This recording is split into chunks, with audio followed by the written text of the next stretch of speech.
Dance is very different from other practices in that it disappears. The instant you see a given movement, it's gone. And so it exists in the memory. I came to New York to study acting, and I was no good at that.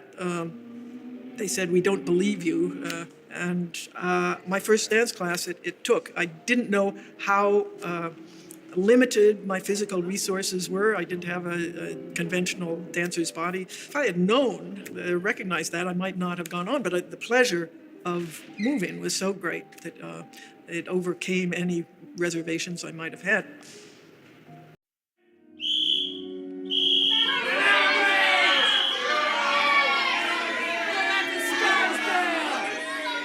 She's a professional provoker as well as a professional revolutionary.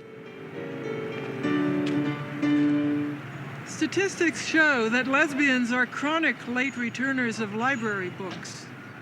She was never an artist who thought her work could just speak for itself. She always was dedicated to providing a context for her work, and the work in turn provided a context for her life, as it still does today.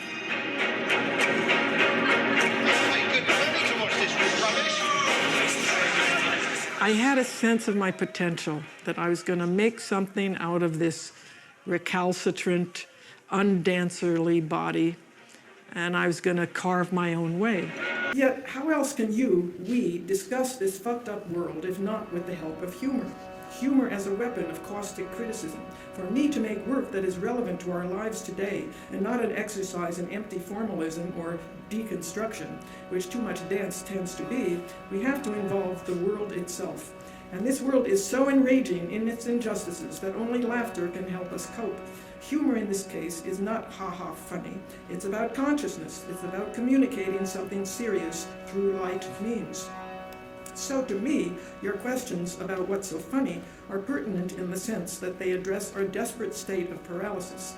It explains that art making is an antidote to and a way to revolt against the deadly effects of anger in a state of not doing. It's not funny, it's fucking crazy. And rather than saying this whole thing, life is impossible, you make work that prods a critical consciousness to emerge.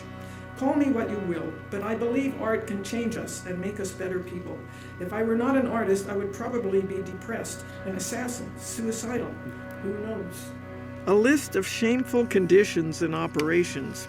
To live alone, to arrive at a social gathering alone, desired by no one, to go outside in clothing not suited to the weather, to say something that can be traced to someone else, to have nowhere to go Saturday night, to have no interest in Jacques Lacan, to have no friend with a summer cottage, to have no family, to be dirty, to smell, to have no interest in people, to be gossiped about, to be sexually betrayed, to be ignorant of current popular music, to be disloyal to a friend, to gossip, to grow fat, to become middle-aged, to lose one's beauty, to be enraged, to be deserted by a husband or lover, to be inordinately ambitious, to have more money than your friends, to have less money than your friends, to be different from your neighbors, to not understand what is said to you, to not recognize someone, to forget a name, to lose one's powers, to go down in the world, to be bored with one's friends, to be thought of as superior to what one knows oneself to be,